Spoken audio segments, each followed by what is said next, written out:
ప్రశ్నలు చూడండి.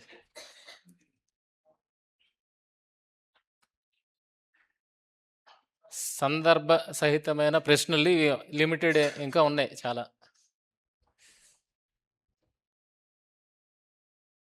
మీరు చదవగానే మీకు రావాల్సినవి ఇమ్మీడియేట్‌గా ఎవరు ఆ గృహ నిర్వాహకుని మీద అతని యజమాని యొద్ద నేరం మోపింది. నిజమే కదా! ఎవరు మోపారు? ఆ! తర్వాత ఏ లెక్కను అప్పగించమని తన గృహ నిర్వాహకుని కోరాడు ఆ ధనవంతుడు. నేను ఏమి చేతునో త్రవ్వలేను, భిక్షమెత్తలేను, సిగ్గుపడుచున్నాను అని అతడు అనుకున్నట్లు అర్థం. ఎవరు తమ ఇండ్లల్లో ఆయన చేర్చుకునేది. ఏమి చేయవలనో నాకు తెలియనని చెప్పి తన యజమానుడు రుణస్థులను పిలవడంలో అర్థం. తెలుసని చెప్పి ఎవరిని పిలిచాడు? రుణస్థుల్ని పిలిచాడు. దానికి దీనికి లింక్ ఏంటి? వారి చీటీలను ఆయన మార్పు చేయడంలో అంతరార్థం. ఆ ధనవంతుని, ఆ రుణస్థుని, ఆ ధనవంతుని, గృహ నిర్వాహకుని ఈ ముగ్గురికి ఏ విషయం కలుపుతుంది? అంతే కదా! రుణస్థుల చీటీలను మార్చడం ద్వారా ఆ గృహ నిర్వాహకుడు కనుపరిచిన యుక్తి ఏంటి? ఏ సిరి అన్యాయపు సిరి, అన్యాయముగా సంపాదించిన సిరిని అన్యాయపు సిరని అంటున్నాడు. ఇది కదా మెయిన్. అన్యాయపు సిరిని ఇచ్చి స్నేహితులను ఎలా సంపాదించగలుగుతాం? నీ అన్యాయపు సిరిని ఇచ్చి సంపాదించిన వారు నీవు చేసిన అన్యాయంలో పాలివారు నేరస్తులు అవుతారే గాని స్నేహితులు ఎలా అవుతారు? అంతే కదా! ఒకవేళ అన్యాయపు సిరి అదైతే, నేరం చేసి సంపాదించిందైతే అది నువ్వు ఇస్తున్నావంటే నీ నేరంలో పాలవుతారు. స్నేహితులు ఎలాగవుతారు? ఏ సిరి మిమ్మల్ని వదిలిపోతుంది? ఎందుకు మిమ్మల్ని వదిలిపోతుంది? ఓ ప్రక్క అన్యాయపు సిరి అని అంటూనే మరో ప్రక్క నమ్మకం, అన్యాయమును గూర్చి మాట్లాడడంలో అర్థం. అన్యాయపు సిరి ఏంటి? నమ్మకంగా ఉండడం ఏంటి? సత్యమైన ధనం ఏంటి? అన్యాయపు సిరి ఏంటి? పరుల సొమ్ము విషయంలో నమ్మకంగా ఉండడం ఏంటి? సత్యమైన ధనమును ఎవరు మనకి ఇచ్చేది? పరుల సొమ్ము విషయంలో నమ్మకత్వాన్ని కనుపరచగా చూచి మన సొంత సొమ్మును మనం వశం చేసేది ఎవరు? పరుల సొమ్ము విషయంలో నమ్మకత్వాన్ని చూపిస్తే ఇక అన్యాయపు సిరి మనకెక్కడిది? అంతే కదా! ఇంతకీ మనల్ని నమ్మకంగా ఉండమంటున్నాడా? అన్యాయంగా ఉండమంటున్నాడా? ఎవరిని ఇద్దరు యజమానులకు దాసులుగా ఉన్నారని చెప్పబడింది వేటి మధ్య? దేవునికి సిరికినా లేక దేవునికి అన్యాయపు సిరికినా? దేవుడి దగ్గర క్లారిటీ లేదండి. దేవుడి దగ్గర క్లారిటీ ఉంటే ఏం రావాలి అక్కడ? దేవునికి అన్యాయపు సిరికి అని రావాలి కదా! అంటే దేవునికి సిరికి అంటున్నాడు. మనకు క్లారిటీ లేదు, దేవుడికి క్లారిటీ లేదు. నేపథ్యం చూడండి. ఎందుకు నేపథ్యం అన్నానంటే, లూకాసు వార్త 16వ అధ్యాయం ప్రారంభంలో మరియు అని స్టార్ట్ అయింది. మరియు అనే ఉపమానంతో స్టార్ట్ అయింది. అసలు అది ఎక్కడ స్టార్ట్ అయింది? ఉపమానం ఎక్కడ స్టార్ట్ అయింది? 15వ అధ్యాయంలో స్టార్ట్ అయింది. ఎక్కడ ఏ సందర్భాన్ని పురస్కరించుకుని దీన్ని అంతా స్టార్ట్ చేశారు? ఒకప్పుడు సమస్తమైన సుంకరులు పాపులు ఆయన బోధ వినుటకు ఆయన దగ్గరకు వచ్చుచుండగా పరిసయ్యులు శాస్త్రులు అది చూచి ఇతడు పాపులను చేర్చుకుని వారితో కూడా భోజనం చేయించడని చాలా సనగొకొనిరి. నచ్చలేదు ఈ విషయం. జ్ఞాని అని, యేసుక్రీస్తు వారు జ్ఞాని అని వారు ఫాలో అవుతూనే ఏ విషయంలో సనుగుతున్నారు? మాతో స్నేహం చేయకుండా ఎవరితో స్నేహం చేస్తున్నాడు ఈయన? వారితో స్నేహం చేస్తున్నాడు అని వాళ్ళు సొనుక్కున్నారు. 3వ వచనం, అందుకైన వారితో ఈ ఉపమానము చెప్పను. వాళ్ళు ఎప్పుడైతే సనుక్కున్నారో అప్పుడు ఆన్సర్ ఈయన ఉపమాన రూపంలో ఇస్తున్నాడు. 11వ వచనం చూడండి, మరొక ఉపమానం. తర్వాత మరి ఒక ఉపమానం లూకాసు వార్త 16కి వెళ్ళిపోయింది. ఆ తర్వాత 14లో ఈ ఉపమానాలు విన్న తర్వాత ధనాపేక్ష గల పరిశీలి ఈ మాటలన్నీ విని ఆయనను అపహసించుచుండగా అని మళ్ళా 19వ వచనంలో ఏం చెప్పాడు? మళ్ళా ధనవంతుడు ఒకడు ఉండను. అంటే ప్రతిదీ ఏం చెప్తున్నారంటే వాళ్ళకి సమాధానంగానే ఈ ఉపమానాలు చెప్తున్నారు అన్నట్టుగా మనకి అర్థమవుతుంది. అంటే వాళ్ళకి ఏదో బోధ చేయించడానికి ట్రై చేస్తున్నారు. ఏంటా బోధ? అది నేపథ్యం. అన్యాయపు సిరి వలన మీకు స్నేహితులను సంపాదించుకోండి. ఎందుకనగా ఆ సిరి మిమ్మల్ని వదిలిపోనప్పుడు వారి నిత్యమైన నివాసులలో మిమ్మల్ని చేర్చుకుందరని మీతో చెప్పుచున్నాను. ఈ మాటను సెలవిచ్చి యేసుక్రీస్తు వారు పాపాన్ని ప్రోత్సహిస్తున్నారా? పాపాన్ని ప్రోత్సహిస్తున్నారా? ఆయన వచ్చింది దేనికి? పాపాన్ని ఎంకరేజ్ చేయడానికి కాదు. పాపాన్ని తీయడానికి. మరి పాపానికి తీయడానికి వచ్చిన ఆయన పాపాన్ని ఎంకరేజ్ చేస్తాడా? ఎంకరేజ్ చేస్తున్నాడని మనం దాన్ని ఆ రకంగా తీసుకున్నాం మన ఇంట్రెస్ట్ కొద్దీ. అందులో ఎవరి లాభం ఉంది? అన్యాయప్సిరి అనుకోవడం వల్ల ఎవరికి లాభం ఉంది? మనకు లాభం ఉంది గనక ఆ మాటను ఏం చేసామంటే ఆ రకంగా మార్చేసి యేసుక్రీస్తు వరకు ప్రోత్సహిస్తున్నారు అన్యాయప్సిరి. ఇంతగా అన్యాయప్సిరి అంటే ఏంటి? అన్యాయముగా సంపాదించిన సిరి అని మనమే మీనింగ్ ఇచ్చేసుకున్నాం. ఎవరు ఇవ్వలేదు మీనింగ్. ఎవరిచ్చారు? మనమే మనమే ఇచ్చేసుకున్నాం మీనింగ్. కానీ యేసుక్రీస్తు వారు పాపాన్ని ప్రోత్సహించడానికి రాలేదు, పాపాన్ని పరిహరించడానికి వచ్చాడు అన్నప్పుడు మరి ఈ మాటని ఎలా అర్థం చేసుకోవాలి? ఏ మాటని? అన్యాయపు సిరి వల్ల మీకు స్నేహితులను సంపాదించుకునడి అన్న మాటని ఎలా అర్థం చేసుకోవాలి? అన్యాయపు సిరి అంటే ఏంటి? దాన్నిచ్చి స్నేహితులు ఎలా సంపాదిస్తాం? దాన్నిచ్చి మన క్రైమ్‌లో పార్ట్నర్స్‌ని సంపాదించగలుగుతామేమో గానీ, స్నేహితులను సంపాదించలేం కదా! మరి ఈ మాటని ఎందుకన్నారాయన? గనక ఇదే మాట నిజమైతే, ఆయన ప్రోత్సహించేవాడే అయితే గనక, ఆయనకన్నా ఎవరు బెటరు? బాప్తీసు యోహానే బెటరు. ఏమన్నాడాయన? బాప్తీసు యోహాను చూడండి. అందుకు జనులు అలాగైతే మేమేమి చేయవలనని అతన్ని అడుగుగా, అతడు రెండెంగులు గలవాడు ఏమీయూ లేని వారికి ఇవ్వలను, ఆహారము గలవాడును అలాగే చేయవలను వారితో చెప్పాను. సుంకరులు బాప్తిసం పొందవచ్చు బోధకుడా, మేమేమి చేయవలనని అతన్ని అడుగుగా, అతడు మీకు నిర్ణయింపబడిన దానికంటే ఎక్కువ తీసుకునవద్దని వారితో చెప్పాను. సైనికులను మేమేమి చేయవలనని అతను అడిగిరి. అందుకు అతడు, ఎవరిని బాధ పెట్టకయు, ఎవరి మీద అపనింద వేయకయు, నీ జీతములతో తృప్తి పొందుడని. అంటే నైతికత పాటించండి, నీతిగా నడుచుకోండి, ఎవరికి అన్యాయం చేయొద్దు, ఎవరిని బాధ కలిగించొద్దు, మీ శాలరీస్తో మీరు బ్రతకండి, ఒకవేళ వీలైతే మీరే ఇవ్వండి, దోచుకోవద్దు. చక్కగా ఉంది కదండి. అంటే అన్యాయంగా ఏది సంపాదించొద్దని బాప్తీసు యోహాను గారు చెప్తుంటే, ఆ బాప్తీసు యోహాను గారు యేసుక్రీస్తు అని ఏమని పరిచయం చేశారు? నాకంటే ప్రముఖుడు, నాకంటే గొప్పవాడు, నాకంటే న్యాయవంతుడు, ఆయన చెప్పులు వారు ఇప్పడానికి నేను యోగ్యను కాను అని అంత గొప్ప సర్టిఫికెట్ ఇచ్చిన తర్వాత యోహాను కన్నా ఈ మాట ఎలా ఉంది చెప్పండి? అప్పుడు యోహాను గారు గొప్పగా పరిచయం చేశారు. గొప్పగా పరిచయం చేసిన ఆయన ఈ మాటని ఎలా అర్థం చేసుకుంటున్నాం? ఆయన కన్నా చిన్నవాడే ఇలా అర్థం చేయించినప్పుడు, ఆయన కన్నా పెద్దవాడు అయినప్పుడు ఆయన ఎలా అర్థం చేస్తాడు? అంటే ఫాల్ట్ ఎక్కడ ఉంది? ఎక్కడ ఫాల్ట్ ఉంది? ఫాల్ట్ ఎక్కడ? మన దగ్గర ఉంది. బైబిల్ ఎప్పుడు కరెక్ట్గానే మాట్లాడుతుంది. ప్రాబ్లం ఎక్కడంటే మన దగ్గరే ఉంది ఫాల్ట్. ఇంతకీ అన్యాయపు సిరి అంటే ఏంటి? అన్యాయపు సిరి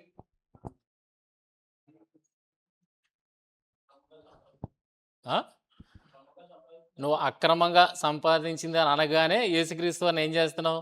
యోహాను గారు ఇలా ఎత్తారు, నువ్వు ఆయన అలా దించేస్తున్నావు కిందకి.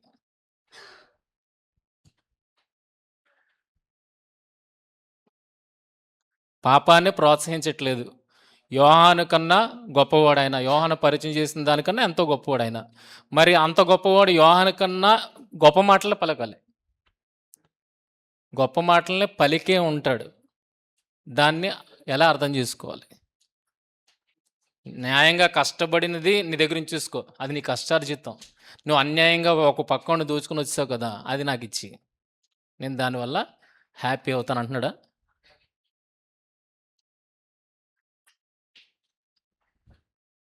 చూడండి మార్క్స్ వార్త,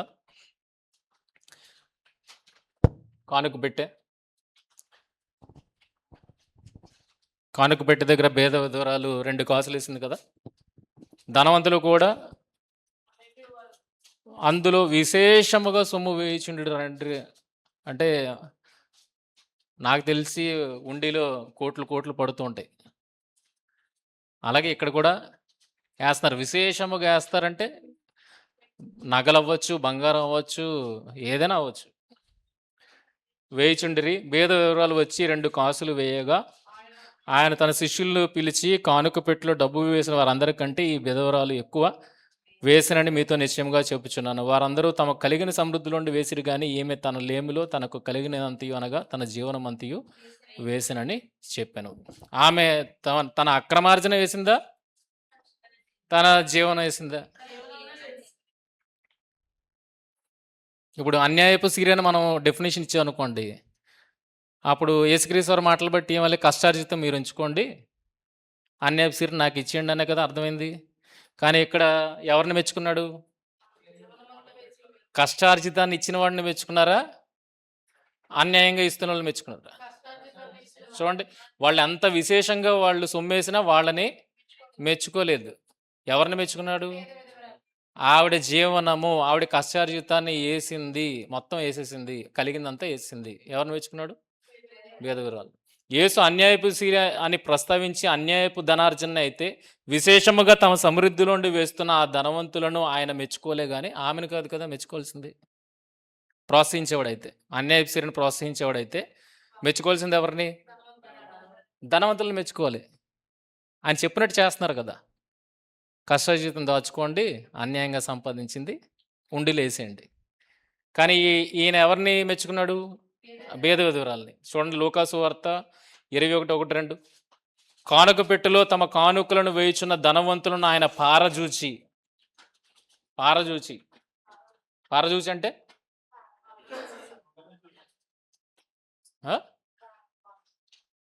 ఎలా చూసి అంటే సీరియస్ లుక్ వాళ్ళ కాదు చూసి, భేద విధవరాలు 2 కాసులు అందులో వేయుచుండగా చూచి, వాళ్ళని పార చూచాడు, ఈవిని చూసాడు. వాళ్ళ మీద సీరియస్గా ఉన్నాడు, ఈవిడి మీద ఎలా ఉన్నాడు? ఏది కోరుకుంటున్నాడు యేసుక్రీస్తు వారు? మీరు అన్యాయపు సిరి సంపాదించండి, నేను ప్రోత్సాహాన్ని ఇస్తాను అంటున్నాడా? ఆలోచించండి. డెఫినేషన్, అన్యాయపు సిరికి డెఫినేషన్ మనం ఇచ్చాం కనుక ఆ మాటలు అపార్థానికి గురయ్యాయి. కానీ యేసుక్రీస్తు వారు అన్యాయపు సిరి అనగానే డెఫినేషన్ ఇవ్వలేదు. దాన్ని ఎలాగో అర్థం చేసుకుంటాం, ముందుకెళ్దాం. చూడండి, దేవుడు తనకు హేయం అంటున్నది ద్వితీయోపదేశకాండం 23:18. పడుపు సొమ్మునే గాని కుక్క విలువనే గాని మొక్కుబడిగా నీ దేవుడైన యెహోవా ఇంటికి తేకూడదు, ఏలనగా 2 నీ దేవుడైన యెహోవాకు హేయములు. మనుషులకు హేయముగా ఎంచినది. మత్తయి సువార్త. ప్రధాన యాజకుల వెండి నాణ్యములు తీసుకొని, ఇవి రక్త క్రయధనము గనుక వాటిని కానుక పెట్టెలో వేయి తగదని. మనుషులకి నీతి ఉంది, దేవుడికి నీతి ఉంది. అంటే మనుషులకి నీతి ఉందా? ఏముంది? రక్తాపరాధ ధనాన్ని కానుక పెట్టెలో వేయకూడదుంది. అదే వేశ్యావృత్తి చేసి పడుపు సొమ్మును ఏం చేస్తారో ఆ విలువను దేవుడైన ఇంటికి తేకూడదని ఉంది. మరి యేసుక్రీస్తు వారు ఏమన్నారు? అవి ఇచ్చి స్నేహితులను సంపాదించుకున్నారు. మ్యాచ్ అవుతుంది ఎక్కడైనా?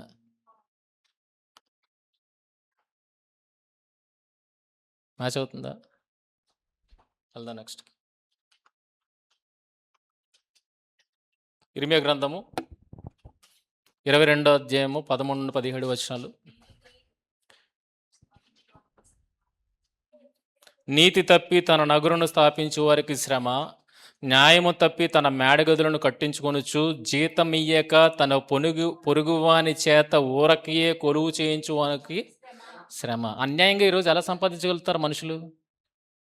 ఒకడిని బాధ పెట్టే కదా, ఒకటి జీతాన్ని ఇవ్వకుండా బిగించే కదా, అవునా? అంటే ఇబ్బంది పెడుతూ సంపాదిస్తున్నావు. ఇక్కడ ఏమన్నాడు? నీతి తప్పి తన నగరును స్థాపించువానికి శ్రమ, న్యాయము తప్పి తన మేడ గదులను కట్టించుకొనుచు, జీతమియ్యక తన పొరుగువాని చేత ఊరకే కొలువు చేయించువానికి శ్రమ. వాడు విశాలమైన మేడగదులు గల గొప్ప మందిరమును కట్టించు కొందుననుకొని విస్తారమైన కిటికీలు చేయించుకుని దేవదారు పలకలను దానికి సరంబి వేయుచు ఇంగీలికము రంగులను వేయుచునున్నాడే, నీవు అతిశయపడి దేవదారు పలకల గృహమును కట్టుకున్నట్టు చేత రాజు ఒగుదువా? రాజు అంటే బిల్డింగ్లో లేదు. గొప్ప రాజు అనిపించుకోవడానికి బిల్డింగ్లు చూసి రాజు అనిపించుకోవడానికి కాదు. చూడండి ఎలా కనిపించుకుంటారు? నీ తండ్రి అన్నపానములు కలిగి. రాజు ఏం కోరుకుంటాడండి? అన్నీ కోరుకుంటాడు. సొలొమోను భాగ్యాన్ని మనం చూసాం. వస్త్రాలు కానీ, ఫుడ్ కానీ, ఆయన టీవీ కానీ అంతా చూసాం. ఎంత కాస్ట్లీ అఫైర్ అయింది. కానీ ఇక్కడ దావీదు గారు చూస్తే అన్నపానములు కలిగి నీతి న్యాయములను అనుసరించుచు క్షేమముగా ఉండలేదా అని అన్నాడంటే ఎలా ఉన్నాడు ఆయన? ఎలా ఉన్నాడు? ఆయన కోరుకున్నది ఏంటి? అన్నపానాలు మాత్రమే కోరుకున్నాడు. అక్రమార్జన ఆయన కోరుకోలేదు. నీతి న్యాయములు తప్పి ఆర్జించాలని ఆయన కోరుకోలేదు. అనుసరించి క్షేమంగా ఉండలేదా? అతడు దీనులకును దరిద్రులకును న్యాయము తీర్చుచు సుఖముగా బ్రతికను. అలాగున చేయుటియే నన్ను తెలుసుకొనట కదా.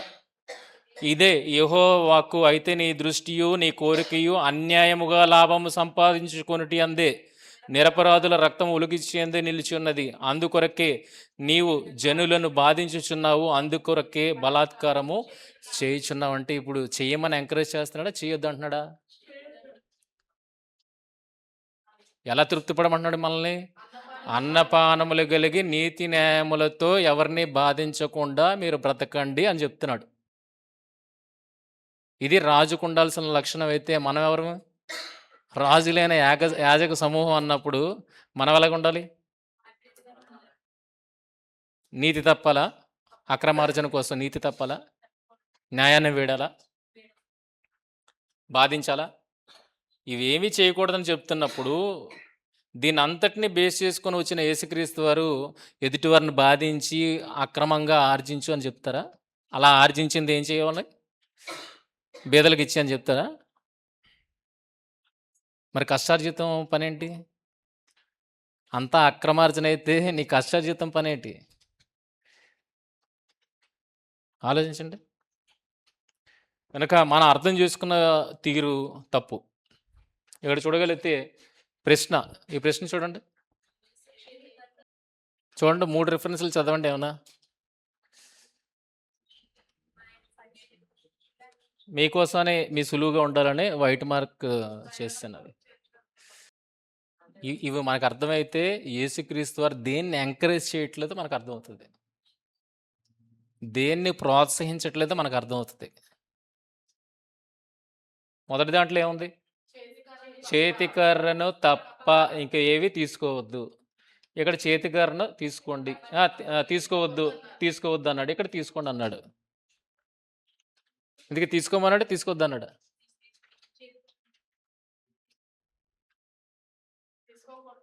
ఒకటి తీసుకోమన్నాడు, ఇంకా 2 తీసుకోవద్దు అన్నాడు. అంటే తీసుకోమన్నాడు, తీసుకోవద్దు అన్నాడు అనుకో, అక్కడ విభేదిస్తుంది కనుక రాంగ్ అయిపోద్ది. ఈ రెండింటిని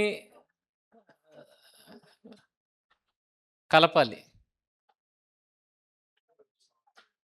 2 రైటే, ఇది రైటే, ఈ 2 రైటే. కానీ ఇది ఎక్కడ అప్లై చేస్తే బాగుంటుంది, ఇవి ఎక్కడ అప్లై చేస్తే బాగుంటుంది? వాక్యంలో ఎప్పుడు తప్పు ఉండదు. వాక్యం ఒకదానికి ఒకటి సపోర్ట్ చేస్తే కానీ విభేదించవు గనక దీన్ని ఎలా సెట్ చేయాలి? ఇలా సెట్ చేయడాన్ని బట్టి ఏం అర్థం చేసుకోవచ్చు? అందులో యేసుక్రీస్తు వారి యొక్క గొప్ప స్వభావాన్ని అర్థం చేసుకోవచ్చు. మొన్న ఎక్కడెక్కడికి వెళ్ళారంటే జాన్ గారు, మన సువార్తకి ఎన్ని ప్లేసెస్కి వెళ్ళారు? చాలా ప్లేసెస్కి వెళ్ళారు. అంటే ఇక్కడ నుండి ఒక ప్లేస్కి వెళ్ళారు, అక్కడ నుండి ఒక డిఫరెంట్ ప్లేసెస్కి వెళ్ళారు. 5 ప్లేసెస్కి వెళ్ళి ఉంటారు కదా, వెళ్ళారు కదా. చూడండి, వాళ్ళు సువార్తకి వెళ్ళినప్పుడు ఇక్కడ నుండి కాకినాడ నుండి ఒక ప్లేస్కి వెళ్ళిపోయారు డైరెక్ట్గా.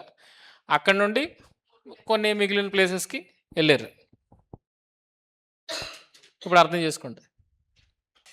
ఇప్పుడు వాళ్ళ ప్రాంతాలు ఏంటండి? లోయ, కొండ, లోయ.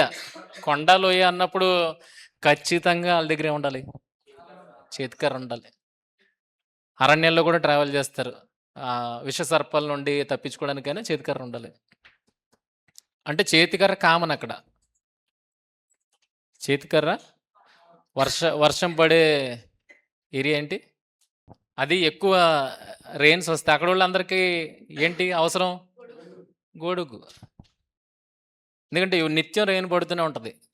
నిత్యం రెయిన్ పడుతుంటుంది కనుక వాళ్ళకి అలవాటు గొడుగు పట్టుకుని వెళ్ళిపోవడం. ఇక్కడ ఈ వీళ్ళకు కూడా ఏంటి అలవాటు? చేతికర్ర అనేది ఖచ్చితంగా తీసుకుని వెళ్ళాలి. ఎందుకంటే వాళ్ళు ట్రావెల్ చేసేది లోయల్లోను, కొండల్లోను. ఇప్పుడు చేతికర్ర అవసరం, వాళ్ళ జర్నీకి అవసరం. తీసుకెళ్ళమన్నాడు రైటే, మరి కింద 2 వద్దన్నాడు ఎందుకు? వర్షం పడే ప్రాంతంలో గొడుగు నిత్యం ఉంటదా? ఆపేస్తారా? అయితే అక్కడ గొడుగులు బాగా వాడుకలో ఉన్నాయి గనక ఏదైనా మెచ్చారనుకోండి, మీ మీ పనితీరుని మెచ్చారనుకోండి, ఏం చేస్తారు? గిఫ్ట్ చేస్తారు. మీరు ఆర్డినరీ గొడుగేసుకొని వెళ్తే ఆళ్ళు మంచి కాస్ట్‌లీ గొడుగిస్తారు. మనం దుబాయ్ ప్రాంతానికి వెళ్ళామనుకోండి, మనకు వాచ్ ఉంటది. మళ్ళీ అక్కడికెళ్ళిన తర్వాత ఏమిస్తారు? మంచి వాచ్ గిఫ్ట్ ఇస్తారు. అక్కడికెళ్ళిన తర్వాత. చాలామంది దుబాయ్‌కెళ్ళి వాచ్‌లు తీసుకొని వస్తుంటారు. మనకుంటది. కానీ ఆళ్ళు గిఫ్ట్ చేస్తారు. ఇక్కడ కూడా ఏమున్నదనంటే గిఫ్టింగ్ ఉంది. వీళ్ళు సువార్త పరిచర్యకెళ్లారా? సువార్త పరిచర్యకెళ్ళి ఎవరైనా సహాయపడ్డారా మీకక్కడ? ఏదో ఒక రకంగా. ఏదో ఒకటి ఇవ్వడానికి ట్రై చేస్తారు కదా! ఎందుకంటే మీరు పని చేస్తున్నారు, దేవుడి పని చేస్తున్నారు. గనక మీకు సపోర్ట్ ఇవ్వాలి అని చెప్పి వాళ్ళ దగ్గర ఉన్నది ఇవ్వడానికి ట్రై చేస్తారు. వీళ్ళకి చేతికర్ర చాలా అవసరం. అయితే మీరు పట్టుకెళ్ళిన కర్ర తప్పితే ఎవరో ఇచ్చిన కర్రను మళ్ళా మీరు జోబులో యేసుకొని తీసుకురావద్దు. అది దాని పాయింట్. ఇక్కడి నుండి కాకినాడ నుండి వాళ్ళెళ్ళిన ప్లేస్‌కి కర్ర పట్టుకొని వెళ్ళిపోయారు. ఇప్పుడు అక్కడికెళ్ళిన తర్వాత ఆళ్ళు మళ్ళా కర్ర ఇస్తున్నారు. ఇప్పుడు ఈ కర్రలన్నీ ఏం చేస్తావు? మూట కట్టుకొని పైన తల మీద పెట్టుకుంటావా? అవసరానికి ఏది కావాలో ఒక కర్రే కావాలి. అర్థమైందా? గనక మొదటి వచనం ఏంటంటే, వాళ్ళు ఈ ప్లేస్ నుండి ప్రయాణం అవుతున్నప్పుడు కర్ర. ఇప్పుడు అక్కడికెళ్ళిన తర్వాత హాల్ట్ అయ్యారు. కిందన 2 రిఫరెన్స్‌లు ఉన్నాయా? ఇక్కడికెళ్ళిన తర్వాత హాల్ట్ అయ్యారు. అక్కడ పనిని బట్టి మీకేం చేస్తున్నారు? చేతికర్ర ఒకటి ఇస్తున్నారు. అంటే ఆళ్ళ దగ్గర ఉన్నవి గిఫ్ట్ ఇస్తున్నారు. అవేవి తీసుకోవద్దు. అవేవి తీసుకోవద్దు. మీరు దేనితో ఎళ్లారో దానితోనే తిరిగి వచ్చేయండి అని అంటున్నాడు. చూడండి. కర్ర విషయంలోనే చూడండి ఎంత స్ట్రిక్ట్‌గా ఉన్నాడో. ఇక్కడ స్టార్టింగ్ ఇది. ఇది తర్వాత మధ్యలో. ఈ 2. స్టార్టింగ్‌లో చేతికర్ర చాలా అవసరం. ఎందుకంటే ఊరు మొదట ఎళ్ళాలి గనక అవసరం. ఇక్కడికెళ్ళిన తర్వాత మీ దగ్గర కర్ర ఆల్రెడీ ఉంది కదా! మళ్ళీ ఇక్కడ కర్ర ఎందుకు? కనుక ఇక్కడ ఏమొద్దన్నాడు చూడండి. జాలి వద్దన్నాడు. రొట్టె వద్దన్నాడు. ఏవి వద్దన్నాడు. ఇక్కడ కూడా చూడండి. ఏమీ వద్దన్నాడు. బంగారమునైనను, వెండినైనను, రాగినైనను, ప్రయాణము కొరకు జాలినైనను, 2 అంగీలనైనను, చెప్పులైన చేతికర్రనైనా సిద్ధపరచుకోండి అంటే వాళ్ళ దగ్గర ఏమైనా ఉందా శిష్యుల దగ్గర? యేసుక్రీస్తు వారిని వెంబడించినప్పుడు సమస్తాన్ని విడిచి వెంబడించారు. వాళ్ళు అన్నీ వదిలొచ్చేసారు. బోట్లు అన్నీ వదిలేసి వచ్చేసారు. వాళ్ళ దగ్గర ఏమీ లేదు కదా! మరి వెండి బంగారాలు ఎక్కడి నుండి వస్తున్నాయి?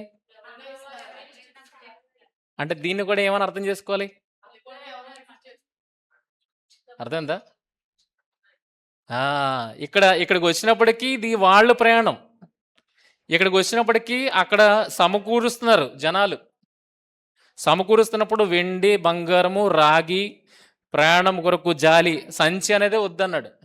సంచి ఉంటే మీరు అన్నీ లోపల వేసుకుని వెళ్తారనేసి సంచి వద్దన్నాడు. చేతికర్ర కూడా వద్దన్నాడు. మీకు ఉన్న చేతికర్ర చాలు. ఇక్కడ కూడా అదే సేమ్. ఇవి ఎవరిస్తున్నారు ఇవి? అక్కడికి వెళ్ళిన తర్వాత వాళ్ళు దేవుణ్ణి ప్రేమించి మీకు ఇచ్చేవి. అవేవి కూర్చుకోవద్దన్నాడు. ఎలాగ ఉండమన్నాడు? ఉచితముగా. ఎక్కడుందా రిఫరెన్స్? అక్కడే ఇందులోనే ఉంటుంది. మత్తయి సువార్త 10వ అధ్యాయము. అమ్ముకోవద్దు. వాక్యాన్ని అమ్ముకోవద్దు. ఉచితంగా పొందారు, ఉచితంగా ఇవ్వండి. వాళ్ళు ఇస్తారు, మీరేమి తీసుకోవద్దు. ఎంత చక్కగా చెప్తున్నాడండి. ఏది కూర్చుకోవద్దు అని చెప్తున్నాడు. మనం ఈరోజు వెళ్తే ఎక్కడికి వెళ్తాం? సంచులు పట్టుకుని వెళ్ళిపోతాం. సంచి పట్టుకుని వెళ్ళిపోతాం ఏమిస్తారా అని. కనుక అలాగా మీరు చేయొద్దు. మీరు ఉచితంగా పొందారు, ఉచితంగా ఇవ్వండి. ఒక కర్రను కూడా మీరు తీసుకోవద్దు అని ఎంత నిక్కచ్చిగా చెబితే ఆయన అన్యాయపు సిరి ప్రోత్సహిస్తున్నాడని ఎలాగంటా చెప్పండి. చూడండి. పరుల సొమ్ము విషయంలో నమ్మకంగా ఉండని ఎడల మీ సొంతమైనది మీకు ఎవడిచ్చును? చూడండి, ఈ పరుల సొమ్ము ఏంటి? పరుల సొమ్ము ఇప్పుడు మనం ఎగ్జాంపుల్ చూసాం. అది ఎవరి సొమ్ము? అది బంగారము, వెండి, రాగి, చేతికర్ర, జాలి, రొట్టె, ఇవన్నీ ఎవరివి? పరులు మీకు ఇచ్చినవి. ఎవరు? మీరు సేవలోకి వెళ్తున్నారు కదా, మీకు దారికి ఉపయోగపడతాయి అని. అలాగే ఇచ్చిన వాళ్ళు కూడా ఉన్నారు. లూకా సువార్త 8:3 వీరునేతరులు అనేకులు తమకు కలిగిన ఆశతో వారికి ఉపచారం చేయుచు వచ్చిరి. చూడండి ఇక్కడ ఎందుకు ఈ సందర్భాన్ని ఎత్తుకున్నారంటే వాళ్ళ దగ్గర ఏమున్నది? ఒకళ్ళ దగ్గరే. యోహాను సువార్త 13:29 డబ్బు సంచి యోధ యుద్ధ ఉండెను. ఎందుకున్నది డబ్బు సంచి యోధ యుద్ధ? ఎవరో ఒకళ్ళు ఫోర్స్ చేస్తారు, కానుకలు ఇస్తారు. ఆ కానుకల్ని అందులో వేయడానికి. కనుక పండుగకు తమకు కావలసిన వాటిని కొనుటకైనను బేదలకేమైనా ఇమ్మనేనను. అంటే అందులో ఉన్నది ఎవరికి ఇవ్వడానికి? బేదలకి ఇవ్వడానికి. బేదలకు ఇవ్వడానికి ఆ డబ్బు సంచి యూదా దగ్గర ఉండేది. తర్వాత చూడండి 12:5-6 300 దేనారంలకు అమ్మి బేదలకు ఇయ్యలేదనను. అంటే ఒక వస్తువుని మార్పిడి చేసి ఆ డబ్బుని నువ్వు ఇక్కడ వేయచ్చు కదా, బ్యాగ్లో వేయచ్చు కదా, నువ్వెందుకు అత్తరు పోసి వేస్ట్ చేసావు, అది ఇస్తే బేదలకు ఇవ్వచ్చు కదా అని యోధా అన్నాడు. అంటే సంచి ఉన్నది, సంచి ఇచ్చిన పరులు ఇచ్చిన సొమ్ముతో నింపబడుతుంది. దేని కొరకు? ప్రభువు సేవ కొరకు, బేదలకు సేవ చేయడానికైనా, అవసరమైన వారికి రొట్టెలు ఇవ్వడానికైనా అది ఉపయోగపడుతుంది అన్న విషయం మనకు అర్థమవుతుంది. అంటే పరుల సొమ్ము వస్తుందా? వస్తున్న దాన్ని ఎవరి కోసం వాడుకోవాలి? ఇక్కడ యోధ చక్కగా వాడుతున్నాడు కదా, యోధాను మెచ్చుకున్నాడా? యోధాను మెచ్చుకున్నాడా? దొంగ అని అంటున్నాడు. యోధాని దొంగ అంటున్నాడు. మరి మన విషయంలో పరుల సొమ్ముని మనము దోచేసుకుంటే మనల్ని ఉంటారు? గొప్పడు అని అంటారా? దొంగ అని అంటారు. అందుకే ఇక్కడ ఏమన్నాడు? పరుల సొమ్ము విషయంలో నమ్మకముగా ఉండని ఎడల. ఉండమంటున్నాడా, ఉండద్దంటున్నాడా? మీ సొంతమైనది ఎవరిచ్చిన? బ్యాంక్ క్యాషియర్ రూమ్లో బోల్డ్ క్యాష్ ఉంటుంది, కొన్ని లక్షల రూపాయలు ఉంటాయి నోట్ల కట్టలు. అదంతా నాదే అనుకుంటాడా? అది ఎవరి సొమ్ము? అది పరుల సొమ్ము, బ్యాంక్ సొమ్ము. నువ్వు పని చేయడానికి వచ్చావు, అది నీది కాదు. అది ఎవరికి వెళ్ళాలో వాళ్ళకి అప్పచెప్పాలి. అలా అప్పచెప్పితే నీకేమొస్తుంది? నీ జీతం వస్తుంది, నెలసరి జీతం వస్తుంది. అక్కడే అన్యాయంగా ఉంటే అన్యాయానికి పట్టుబడతావు. రెండోది ఆ జీతం కూడా రాదు. అదే కదా, సేమ్ మీనింగ్ ఉంది, సేమ్ మీనింగ్ కదా. పరుల సొమ్ము విషయంలో నమ్మకంగా ఉండిన ఎడల మీ సొంతమైనది మీకు ఎవడిచ్చును. ఇక్కడే నమ్మకాన్ని కోల్పోతున్నావు, నిన్ను నమ్మేవాడిస్తాడు. అందుకే 16:10 మిక్కిలి కొంచెములో నమ్మకముగా ఉండువాడు ఎక్కువలోనూ నమ్మకముగా ఉండును. మిక్కిలి కొంచెములో అన్యాయముగా ఉండువాడు ఎక్కువలోనూ అన్యాయముగా ఉండును. అర్థమైందా? కనుక చిన్న విషయాల్లోనే మనల్ని ఏం పాటించమంటున్నాడు? ఇలా ప్రాక్టీస్ అయితేనే పెద్ద విషయాల్లో కూడా ఎలాగుంటావు? నమ్మకం ఉంటాయి. ఇక్కడే అన్యాయం చేసేవాడు కొన్నావు అనుకో. ఇప్పుడు ఇక్కడ దొంగతనమే చేశాడు యోధ, తర్వాత పరిచర్య చేస్తే ఏం చేసేవాడు? చిన్నదే అది, పరిచర్య చిన్నదే. అదే యేసు చనిపోయిన తర్వాత పరిచర్ని గొప్ప బాధ్యతను అప్పచెప్తే ఏం చేసేవాడు యోధ? చిన్న దాంట్లోనే అపనమ్మకంగా ఉన్నాడు. అలాంటి వాడికి ఇది ఇస్తే ఇంకా సేవ అంతా గల్లం తెగిపోద్ది. అందుకే యోధ అక్కడితోనే ఎండ్ అయిపోయాడు. ఎవరు? అదే అంటున్నాను, అది ఎక్కువైపోయింది కదా. కనుక ఆ సేవలు ఎవరు ఉండాలి? ఆ గొప్ప సేవలు అంటే బర్నబా లాంటి వాళ్ళు, పౌలు లాంటి వాళ్ళు, పేతురు లాంటి వాళ్ళు సమస్తాన్ని విడిచిపెట్టి వచ్చామన్నారు. యోధ సమస్తాన్ని విడిచిపెట్టి రాలే, ఏదో పట్టుకుని వచ్చాడు, చివరికి వెళ్ళిపోయాడు. కనుక నెక్స్ట్ పరిచర్యల్లో ఎలా ఉండాలి? చిన్న దాంట్లో నమ్మకంగా ఉన్నవారినే పెద్ద పరిచర్యల్లో నిలబెట్టాడు, మిగిలిన 11 మందిని. అర్థమవుతుందా? అపనమ్మకంగా ఉన్నవాడు తీసివేయబడ్డాడు.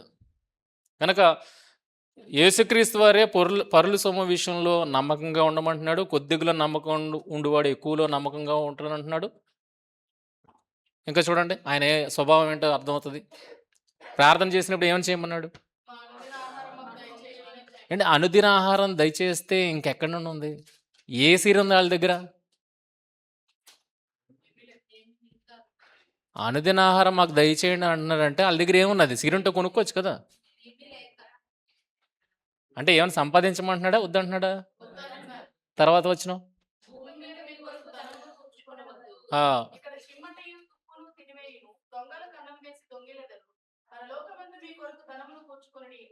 చిమ్మట అయినను తుప్పు అయినను దాన్ని తిరివేయదు. దొంగలు కన్నము వేసి దొంగిలరు.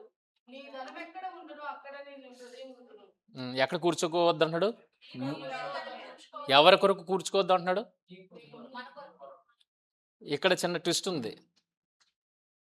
మీ కొరకు అయితే ధనమునే కూర్చుకోవద్దు, అసలు వద్దు. మీ కొరకు అయితే అస్సలు ధనాన్ని కూర్చుకోవద్దు అని అంటున్నాడు.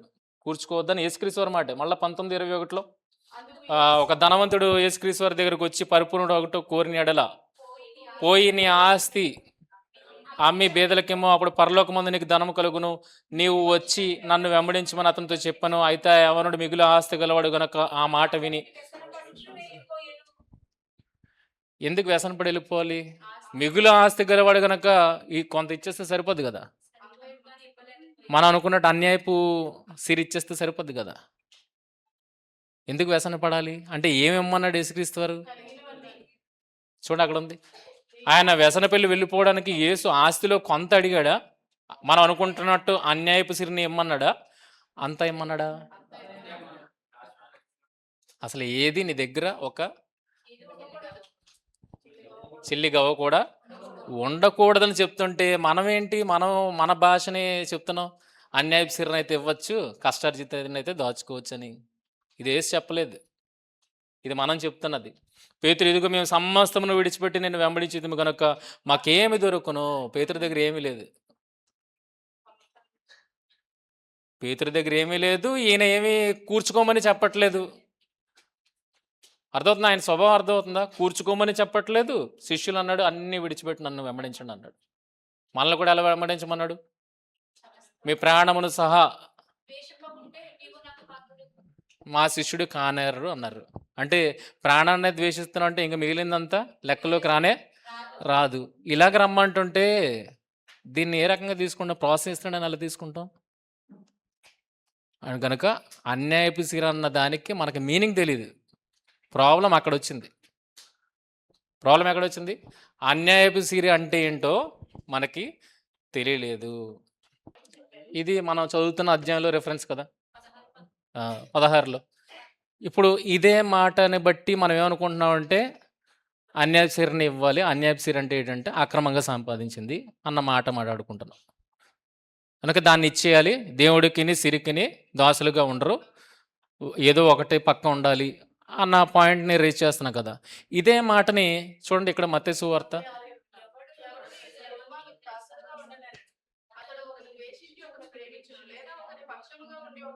సేమేనా రెండుని? ఇక్కడైతే సందర్భం ఉన్నది, ఇక్కడ ఏ సందర్భం లేదు. ఇక్కడ ఏ సందర్భం లేదు. ఇక్కడ సిరి అంటే ఏం అర్థం చేసుకోవాలి అప్పుడు? ఇక్కడంటే అర్థం చేసుకుంటున్నాం మనకు నచ్చినట్టుగా. మరి ఇక్కడ ఏమని అర్థం చేసుకుంటాం? మనకు నచ్చినట్టుగా అర్థం చేసుకుంటాం. అక్కడ ఏం లేదు.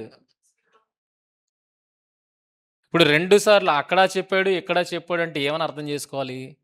ఒకవేళ 2 ఇచ్చాడు ఆప్షన్లు, మనం అనుకున్నట్టుగా అయితే 3 ఆప్షన్లు రావాలి. సిరి, అన్యాయపు సిరి, దేవుడు, మూడిట్లో మీరు చూస్ చేసుకోండి అనాలి. కానీ ఇక్కడ 2 ఇచ్చాడు అంటే ఈ సిరిలోనికి ఏమొచ్చేస్తుంది?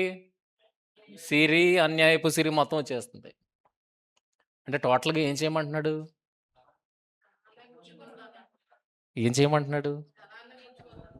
అసలు ధనాన్నే కూర్చుకోవద్దు అన్నప్పుడు అన్యాయపు సిరి ఎక్కడిది? పరుల సొమ్ములో నమ్మకంగా ఉండమంటున్నప్పుడు అన్యాయపు సిరి ఎక్కడిది? ఎవరిని ఇబ్బంది పెట్టద్దు అన్నప్పుడు అన్యాయపు సిరి ఎక్కడిది? లేదు కదా. మరి దేన్ని అన్యాయపు సిరి అంటున్నాడంటే నిన్ను అన్యాయం చేసి వదిలేస్తా చూసారా, ఏది? మీరు నమ్ముకున్న మీ సిరి. ఇప్పుడు యజమానుడు పెట్టుకున్నాడు ఎవరిని? గృహ నిర్వాహకుడిని. మంచి గృహ నిర్వాహకుడే, కానీ రాను రాను ప్రాక్టీస్లో ఏమైపోయాడంటే అన్యాయం చేయడం స్టార్ట్ చేశాడు కనుక ఇప్పుడు వాడికి ఏం పేరు వచ్చింది? గృహ నిర్వాహకుడు అన్యాయము చేసాడు గనక వాడికి ఏమొచ్చింది? అన్యాయపు గృహ నిర్వాహకుడు వచ్చింది. ఈ సిరి మీరు నమ్ముకున్న సిరి మమ్మల్ని కాపాడేస్తుంది అని అనుకున్నారు కదా. ఈ సిరి మిమ్మల్ని ఇప్పుడు అన్యాయం చేసింది. ఇప్పుడు దీనికి పెట్టిన పేరేంటి? గృహ నిర్వాహకుడికి ఆ పేరులో వచ్చింది. అన్యాయం చేయబట్టి అన్యాయపు గృహ నిర్వాహకుడు, అన్యాయస్తుడైన గృహ నిర్వాహకుడు. నువ్వు నమ్ముకున్న సిరి నిన్ను మోసం చేసింది కనుక ఆ సిరికి ఏం పేరుంది? అన్యాయపు సిరి. అంటే టోటల్గా ఏమొచ్చిందంటే అందులో ఏమీ లేదు. సిరిలోనే అది పైన కింద ఏమి లేదు. అంతా ఒకటే. 2 లేవు, ఒకటే. ఐదర్ దేవుడు లేదా లేకపోతే సిరి. నిన్ను బ్రతికించగలిగేది ఏది? సిరి. చూడండి ఇక్కడ కిందకి చూడండి. ధనవంతు ధనవంతులైన వారు ధర్మిష్ఠులు కాక అస్థిరమైన ధనము అస్థిరము. అస్థిరము అంటున్నాడంటే దాని అర్థం ఏంటి? గృహ నిర్వాహకుడు కూడా అస్థిరుడే. స్థిరుడని నమ్మి పెట్టుకున్నాడు, కానీ ఆ అస్థిరుడని తేలింది. అందుకే ఆడికి ఏమొచ్చింది? అన్యాయస్తుడైన గృహ నిర్వాహకుడు. ఇప్పుడు సిరి విషయంలో కూడా చూడగలిగితే అస్థిరమైన ధనము ఉండిపోద్దా మన దగ్గర? ఉండిపోద్దా? ఈ భూమి మీద మీ కొరకు ధనమును కూర్చుకోవద్దు, అది దొంగిలించబడుతుంది, చిమిట పడుతుంది, తుప్పు పడుతుంది, ఏదో రకంగా నీకు కాకుండా పోద్ది. కరెక్ట్గా అవసరం వస్తుంది, అవసరం వచ్చినప్పటికీ అది కాలు జారుకుంటుంది. కనుక దానికి పెట్టిన పేరు ఏంటంటే అస్థిరమైన ధనమందు నమ్మిక ఉంచక సుఖముగా అనుభవించుటకు సమస్తమును మనకు ధారాళముగా దయచేది దేవుని అందే నమ్మిక ఉంచే. రెండే ఉన్నాయండి, రెండే ఆప్షన్లు ఇక్కడ. దేవుడు సిరి. దేని మీద నువ్వు ఉంచుతావు? అస్థిరమైన ధనమందు ఉంచుతావా, స్థిరమైన దేవుని మీద నువ్వు ఉంచుతావా? ఈ రెండే ఆప్షన్లు ఉన్నాయి మీకు, 3 ఆప్షన్స్ లేవు. కనుక అస్థిరమైన ధనము అన్యాయపు సిరి కింద వస్తుంది. ఇది దేవుడు. నమ్మిక ఎక్కడ ఉంచమంటున్నాడు? గో మనకు ధారాళముగా దయచేయు దేవుని అందే. ధారాళముగా దయచేయు దేవుని అందే నమ్మిక ఉంచుడని ఆజ్ఞాపించుచున్నాను. తర్వాత వాస్తవమైన జీవమును సంపాదించుకున్న నిమిత్తము రాబో కాలంలో మంచి పునాది తమ కొరకు వేసుకొనుచు మేలు చేయవారును సత్క్రియలు అన్న ధనము గలవారును ఔదార్యము గలవారును తమ ధరములో ఇతరులకు పాలిచ్చువారనే ఉండవలను. దేవుడు ఇక్కడ ఎందుకు ధనవంతుని చేశాడు? ఈ ధనవంతుల్ని ఇలా ఉండడానికి. ధనవంతుల్ని దేవుడు ఎందుకు చేశాడు?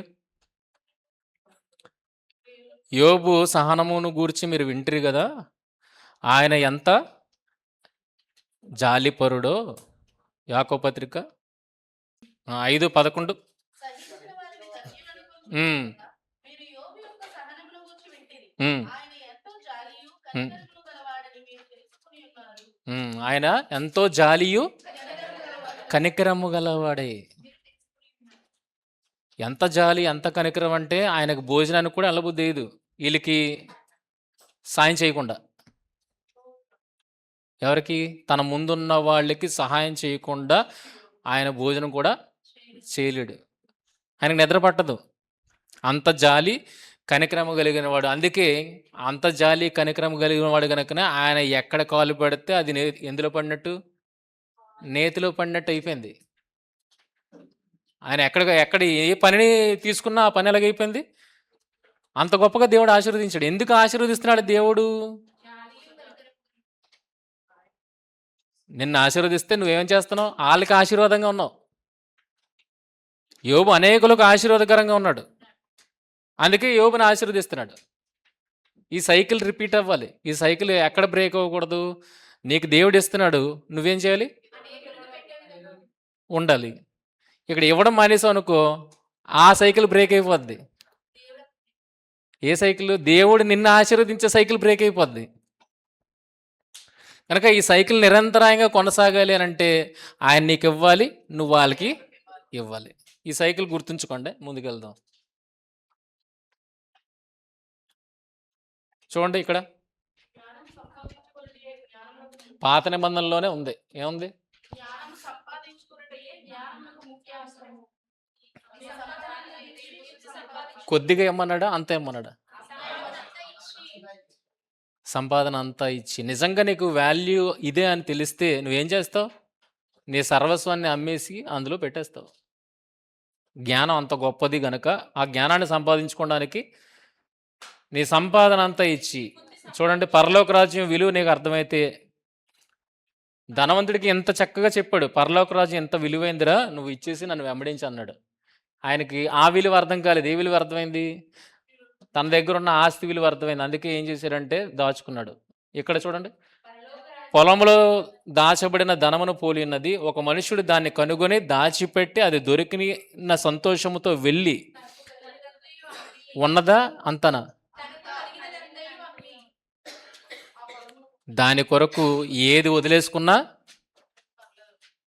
నష్టమేం కాదు, అది అంత గొప్పది అని అనుకున్నాడు. తర్వాత చూడండి, అమూల్యమైన ఒక ముత్యమును కొనుగొని పోయి తనకు కలిగిన దాన్ని అంతా అమ్మి, పరలోక రాజ్యపు విలువ నీకు అర్థమైతే దాని కొరకు నీ ఆస్తిని వదులుకున్నా నష్టమేం లేదు. ఇక్కడ వదులుకోమన్నట్టే ఉంది కదా. అంత ఇచ్చేయమని యేసు చెప్పిన ఉపమాలలో ఉన్నప్పుడు ఆయన కలిగిందంతా ఇమ్మన్నాడే కానీ నీవు అనుకున్నట్టు అన్యాయపు సిరిని ఇమ్మనటం లేదని గమనించాలి. ఇప్పుడు చూడండి, అంటే గృహ నిర్వాహకుడు ఎవరిని అడిగారు కదా, ఆ ధనవంతుడు ఎవరో నాకు తెలియదు, కానీ ఇక్కడ ధనవంతుడు మాత్రం దేవుడు. గృహ నిర్వాహకుడు అక్కడ ఎవడున్నాడో తెలీదు. ఈరోజు ఎవరు? ఈరోజు ఎవరు?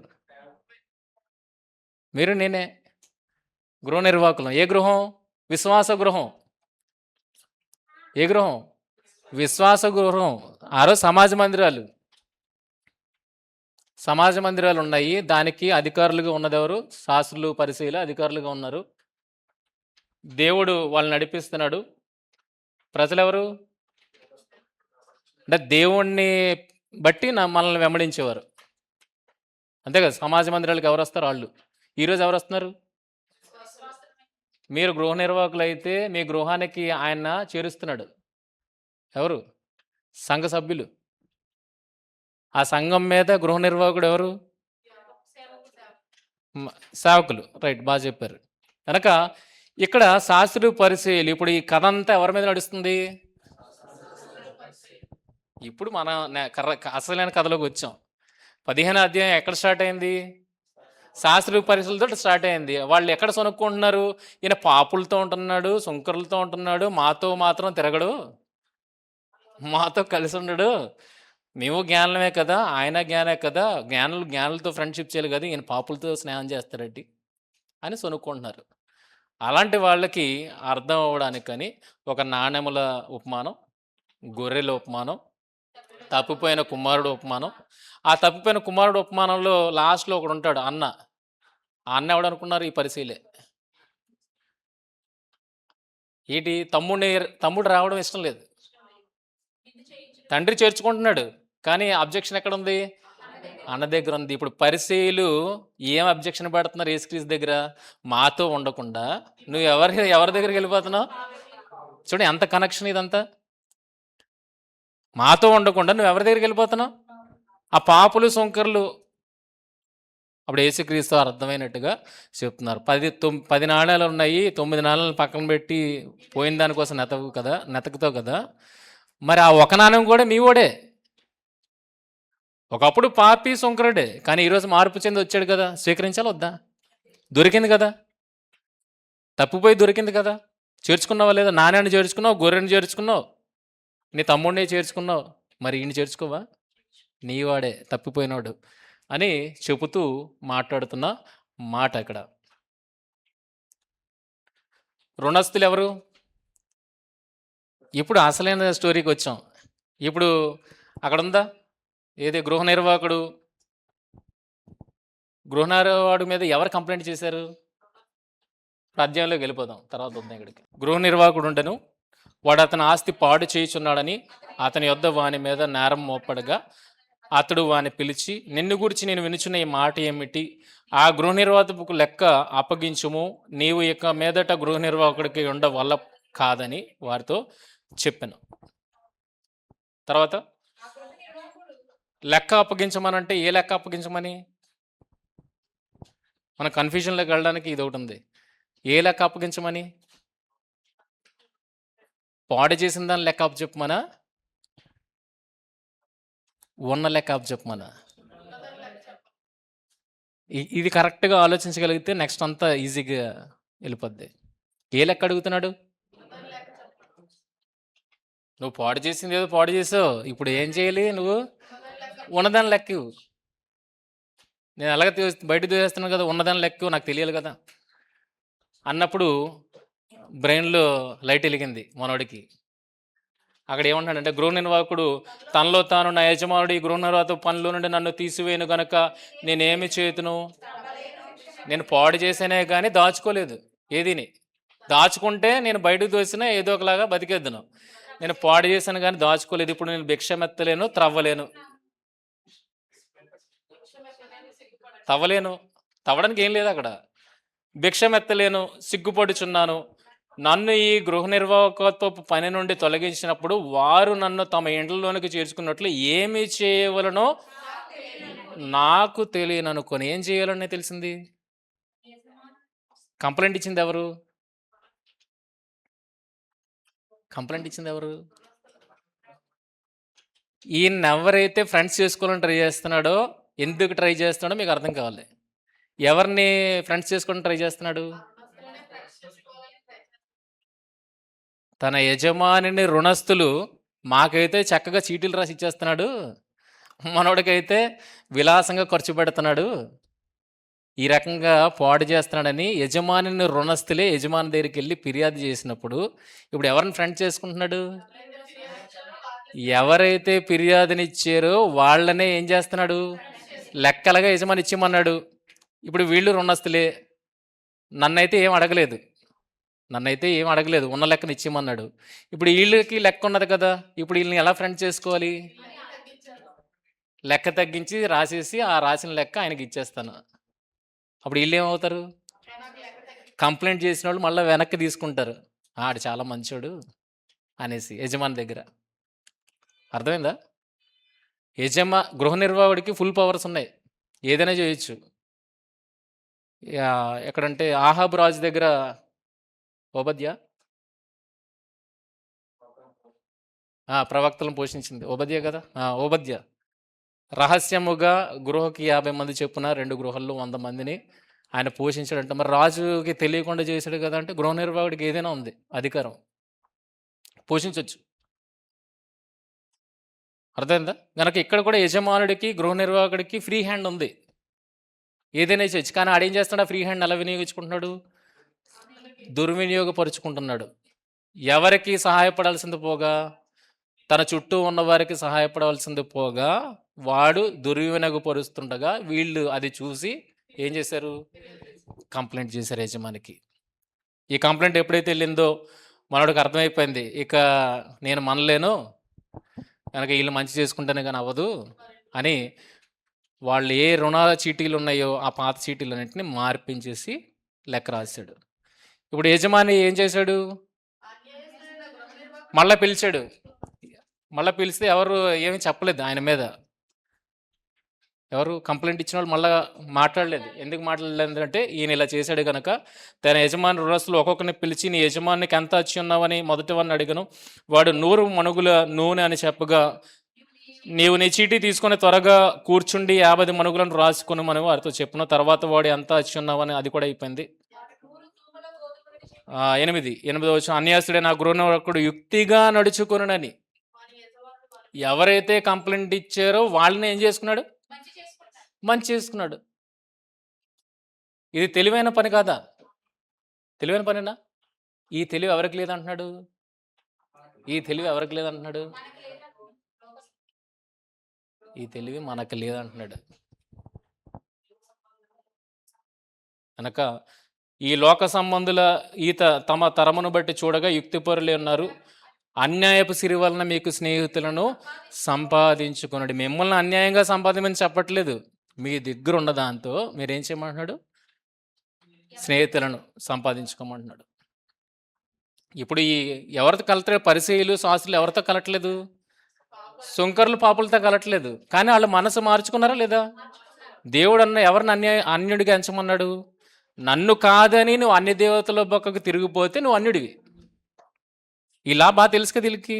ఇప్పుడు వాళ్ళు దేవుని తట్టే తిరిగినప్పుడు అన్యుడు ఎక్కడయ్యాడు? తోటివాడయ్యాడు కదా. ఇప్పుడు వీళ్ళు ఏం చేస్తారు? అలా మారినా వీళ్ళని చేర్చుకోవట్లేదు. దీనికి సంబంధించి ఆయన ఈ ఉపమానము చెప్పాడు. ఇప్పుడు ఎవరైతే కంప్లైంట్ చేశారో ఆ కంప్లైంట్ చేసిన వాళ్ళు నేను ఫ్రెండ్షిప్ చేసుకోవచ్చు కదా. ఎలా చేసుకోవచ్చు? నీ ఆస్తిని అమ్మి బేదలకు ఇమ్ము అని అది ఏదైతే అన్నాడో అదే ఇది. నీ అన్యాయపు సిరిని ఇచ్చి స్నేహితులను సంపాదించి. స్థితి శాశ్వతం కాదు, అది ఏ రోజుకు నిన్ను వదిలి వెళ్ళిపోతుంది కనుక ఆ వదిలి వెళ్ళిపోయే సమయం వచ్చేంత వరకు నువ్వు వెయిట్ చేయకుండా నువ్వే ముందు దాన్ని పంపించే. ఏ రకంగా? ఒక క్రమమైన పద్ధతిలో. అది వెళ్ళిపోయే టైం వరకు వెయిట్ చేసావు అనుకో, ఇల్లు ఉండరు, అది ఉండదు. ఆ సమయం రాకముందే నువ్వేం చేయొచ్చు, దానిని ఒక సన్మార్గంలో పెట్టి ట్రై చేసావు అనుకో, అది ఉండకపోయినా ఎవరు ఉండిపోతారు? నిన్ను చేర్చుకునే వాళ్ళు నీతో ఉండిపోతారు. ఇది తెలివైన పని అని మాట్లాడుతున్నాడు. తెలివైన పని అని మాట్లాడు. తర్వాత చూడండి, అప్పుడు మిక్కిలి కొంచెంలో నమ్మకంగా ఉండవాడు ఎక్కువలో నమ్మకం ఉండను, మిక్కిలి కొంచెంలో అన్యాయంగా ఉండేవాడు ఎక్కువలోనూ అన్యాయంగా ఉండను. కాబట్టి మీరు అన్యాయపు విషయంలో నమ్మకంగా ఉండని ఎడల సత్యమైన ధనమును ఎవరు మీ వశమ చేయను. మీరు పరుల సొమ్ము విషయంలో నమ్మకముగా ఉండని ఎడల మీ సొంతమైనది మీకు ఎవడిచ్చును. ఏ సేవకుడిని ఇద్దరు యజమానులకు సేవించలేడు. వాడు ఒకరిని ద్వేషించి ఒకరిని ప్రేమించును, లేక ఒకరిని అనుసరించి ఒకరిని తృణీకరించును. మీరు దేవునికి సిరికిని సేవింపలేరు. ఎట్ ఎ టైం ఇద్దరిని మీరు సేవించలేరు. అవుతుందా? ఈరోజు బయట యూతే కనబడట్లేదు. ఎక్కడికి వెళ్ళిపోతున్నారంటే ఎగ్జామ్స్ ఉన్నాయి, దేవుడి దగ్గర రావట్లేదన్న. ఎందుకు? రీజన్స్ ఏంటి? పరీక్షలు ఉన్నాయి, ఉద్యోగానికి ట్రయల్స్ ఉన్నాయి, ఇవే చెప్తున్నారు. ఎక్కడైనా ప్యారల్గా అవుతుందా? అవట్లే. ఎప్పుడు జరగదు అది. రెండు పడవల మీద ప్రయాణం ఎప్పుడు జరగదు కనుక ఫిక్స్ అయిపో ఏదో ఒక దాని మీదకి అని చెబుతూ అన్నప్పుడు అక్కడ 14 వచ్చిన ఒకసారి ఇప్పుడు కలుపుతాను. ధనాపేక్షకులైన పరిసయ్యులు ఈ మాటలన్నీ విని ఆయనను అపహసించుచుండగా, మళ్ళా స్టోరీలోకి వచ్చేసారు వీళ్ళు. వాళ్ళ ద్వారానే స్టోరీ స్టార్ట్ అయింది, మళ్ళా స్టోరీలోకి ఎంటర్ అయ్యారు. ఇవన్నీ చెప్తున్నావు, ఇదంతా రైట్ కాదన్నట్టుగా అపహాసం చేస్తున్నారంటే ఏంటి? చెప్పిన మాటలు వీళ్ళు యాక్సెప్ట్ చేయలేదనే కదా. ఇప్పుడు ఇలాంటి వాళ్ళతో ఏం చెప్తున్నాడు కిందకి వెళ్ళినప్పటికీ ఆయన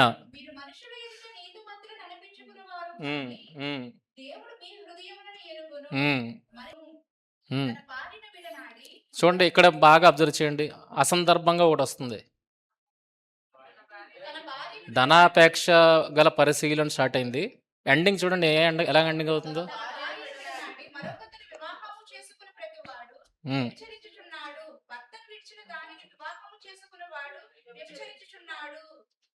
కనెక్షన్ ఏముంది ఇక్కడ? వాళ్ళని దృష్టిలో పెట్టుకుని ఉపమానాలన్నీ చెప్పుకొని వస్తున్నాడు. అలా ఉపమానాలు చెప్పగానే అపహసించారు. అపహసించిన తర్వాత వాళ్ళని గురించిన మాట మాట్లాడుతున్నాడు. ఏమనంటే, భార్యను విడనాడినవాడు పెళ్లి. ఎందుకు? దానికి దీనికి కనెక్షన్ ఏంటి? కనెక్షన్ ఉంది? ఇదే మాటని మనం మళ్ళీ ఎక్కడ చూస్తాం? మత్తయి సువార్త 5:27 దగ్గర మనం చూస్తాం. 27 ఆ సందర్భాల్లో అక్కడ అన్ని లా చిట్టాలే ఉంటాయి. ప్రతిదీ లా లా లా మాట్లాడుతూనే ఉంటాడు. అక్కడ మాట్లాడాడంటే అర్థం ఉంది. ఇక్కడ ఎందుకు మాట్లాడుతున్నాడు? ధనం కోసం ఏం చేస్తున్నారు? అన్యాయంగా బంధాలను విడగొడుతున్నారు, బంధాలను కలుపుతున్నారు. ధనాపేక్షకు లేని వీళ్ళు పరిసయ్యులు ఏం చేస్తున్నారు? అన్యాయంగా విడగొడుతున్నారు, అన్యాయంగా కలుపుతున్నారు. అంటే ఒక భార్యాభర్తల బంధమును గూర్చిన ఆ సమాజంలో ఎలాగున్నదంటే, ఒక భార్యాభర్తల సంబంధం చాలా కరప్టెడ్ అనమాట. ఎంత కరప్టెడ్ అంటే 19వ అధ్యాయంలో ఒకసారి చదవండి. మత్తయి సువార్త 19వ అధ్యాయం 5వ వచనం. అసలు ఆ మీనింగ్ లేకుండా అయిపోయింది. భార్యాభర్తల సంబంధానికి మీనింగ్ లేకుండా అయిపోయింది. అందుకే శిష్యులు ఏమంటున్నారు చూడండి. 10 శిష్యులు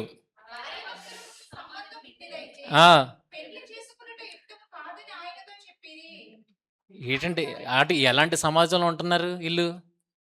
అంటే సమాజాన్ని అంత కరప్ట్ చేశారు వీళ్ళు. భార్యాభర్తలకుండు సంబంధం ఇట్టిదైతే పెండ్లి చేసుకోవచ్చు అంటున్నాడా, చేసుకోవద్దా అంటున్నాడా? చేసుకోవద్దు అంటున్నాడు. అంటే వీళ్ళు డబ్బుల కోసం ఎంతగా సమాజాన్ని చెడిపిస్తారో మనకు అర్థమవుతుంది. అర్థమవుతుందా? ఎవరు డబ్బు కోసం విరోధులు చేసుకుంటున్నారు? తోటి వారిని డబ్బులు ఆశించి డబ్బునే ఆధారం చేసుకుని ఎవరిని దూరం చేసుకుంటున్నావు నువ్వు? నీ వారిని, నీ ప్రజలనే నువ్వు మోసం చేస్తూ వాళ్ళని దూరం చేసుకుంటున్నావు.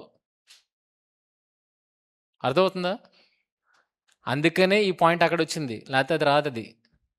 అది మత్తయి సువార్త 5లో స్పెషల్గా చదువుకుంటాం, కానీ ఇక్కడ డిఫరెంట్గా చదువుతున్నాం. ఎందుకు డిఫరెంట్గా చదువుతున్నాను అంటే వాళ్ళని దృష్టిలో పెట్టుకొని మాట్లాడుతున్నాడు. వారు ఎంతగా తెగించారంటే తోటి సహోదరులనే అన్యాయముగా బంధాలని విడగొట్టేవారుగా ఉన్నారు, మరలా డబ్బులు ఇస్తే బంధాలను కలిపేవారుగా ఉన్నారు. ఇప్పుడు పాపులు ఎవరయ్యారు చెప్పండి? వీళ్ళు చేస్తున్నారా పాపుల్ని? వీళ్ళే పాపుల్ని చేస్తున్నారు. వాళ్ళని చేర్చుకుంటే యేసుక్రీస్తు వారు, వీళ్ళు ఏం చేస్తున్నారు? సనగుతున్నారు. మీ వల్లే కదా అలా జరిగింది. ఇప్పుడు ఎవరు చేర్చుకోవాలి చెప్పండి? ఇలా అన్యాయం చేసిన వాళ్ళందరూ దేవునికి మొరపెట్టరా? ఎవరి మీద మొరపెడతారు? వీడు ఇలా నన్ను అన్యాయం చేసాడని దేవుడికి మొరపెట్టరా? అప్పుడు వాడి సంగతి ఎవరు చూస్తారు? చూసుకున్నాడు కదా.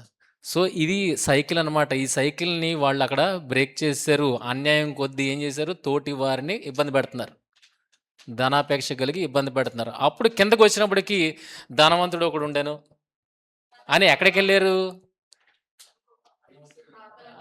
లాజరు ధనవంతుడి సందర్భానికి వెళ్ళారు కదా. చూడండి, ధనాపేక్ష గల పరిచయులు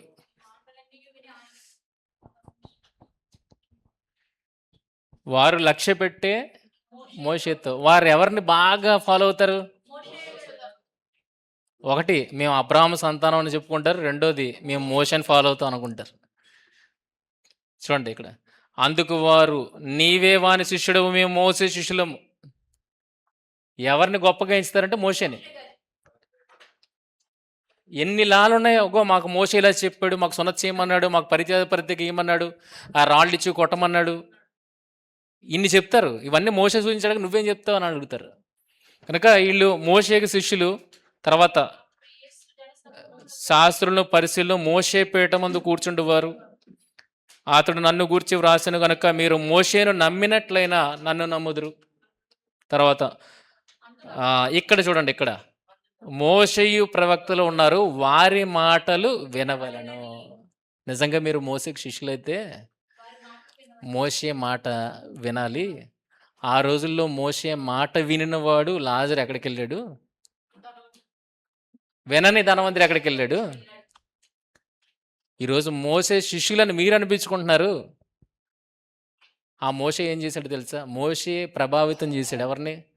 లాజరు ధనవంతుల జీవితాన్ని ప్రభావితం చేసిన వాడు మోషే. అయితే ఆ మోషే క్యారెక్టర్ ఏంటి? మోషే పెద్దవాడైనప్పుడు విశ్వాసం బట్టి నిజంగా మోషే శిష్యులైతే ఏది అవలంబించాలి? లాజరు అవలంబించినట్టుగా ఈ పద్ధతిని అవలంబించాలి. ఏది వదులుకోవాలి? ఐగుప్తు ధనాన్ని కాలుతో తన్నాడు. మరి మీరేం చేస్తున్నారు మోసే శిష్యులు అని చెప్పి? ఆ ధనం కోసం ఎవరిని తంతున్నారు? మీ సొంత సహోదరుల్ని తంతున్నారు. మోషే ఆ సహోదరుల కొరకు దాన్ని తన్నాడు, మీరు దాని కొరకు సహోదరులనే తన్నేవారుగా ఉన్నారు. ఇది దేవుని దృష్టిలో విరుద్ధం. దేవుని దృష్టిలో విరుద్ధం. గనక మీరేం చేస్తారంటే ఏ సంపాదన కోసం అయితే అన్యాయం చేస్తున్నారో ఆ సంపాదనని ఇచ్చి మీరేం చేయాలి? మీరు స్నేహితులను చేసుకోండి. ఈయన ఏమన్నాడు? ఎవరు? పొట్టి చెక్కయ్య అన్యాయముగా తీసుకున్న దాన్ని ఏం చేస్తాను? 400 చెల్లిస్తాను, నా ఆస్తిలో సగము ఎవరికి ఇస్తానన్నాడు? ఒకవేళ నా వల్ల అన్యాయం అయిపోతే వాళ్ళను మళ్ళా ఫ్రెండ్స్ చేసుకోవడానికి ఏం చేశాడు? ఆశనిచ్చాడా? ఇప్పుడు వీళ్ళు నిజంగా మోషే శిష్యులైతే మోషే లాంటి ఆలోచన ఉండాలి వీళ్ళకి. సహోదరుల కోసం ధనాన్ని కాలదన్నాడు, కానీ వీళ్ళు ధనాల కోసం ఎవరిని జీవితాలను బుగ్గుబాలు చేస్తున్నారు? సమాజాన్ని పాడు చేస్తున్నారు డబ్బు కోసం. సహోదరులను, తోటి సహోదరులనే మోసం చేస్తున్నారు. ఆ ధనం మిమ్మల్ని అన్యాయం చేస్తుంది. అది అన్యాయం చేసేలోగే మీరేం చేయాలంటే ఆ ధనాన్ని ఇచ్చి స్నేహితులను సంపాదించండి అని మోషేతో రిలేట్ అయిన సందర్భాన్ని వాళ్ళతో ఎందుకు చెప్తున్నాడంటే వాళ్ళు ఎవరికి పెద్ద పెట్టేస్తారు? మోషే గారికి పెద్ద పెట్టేస్తారు. కనుక లాజరు ధనవంతుడి సందర్భాన్ని అక్కడ చెప్పాల్సి వచ్చింది. అర్థమవుతుందా? ఇంత కనెక్షన్ ఉంది. 15 నుండి 16 ఎండింగ్ వరకు ఎవరిని గురించి రన్ అవుతుంది? పరిసయ్యులు, శాస్త్రులు దృష్టిలో పెట్టుకొని రన్ అవుతుంది. అంతా చూడండి, నాణేలు ధనం, గొర్రెలు ధనం, తర్వాత ఆస్తి, తప్పిపోయిన కుమారుడు ఆస్తి, అది కూడా అదే. తర్వాత గృహ నిర్వాహకుడు ఆస్తి, తర్వాత లాజరు ధనవంతుడు, అది కూడా డబ్బే. కనుక దేన్ని దృష్టిలో పెట్టుకున్నాడంటే పరిచయులు, ధనాపేక్షకులను పరిచయులను దృష్టిలో పెట్టుకొని ఈ మాటలన్నింటినీ చెప్పుకొని వచ్చాడు.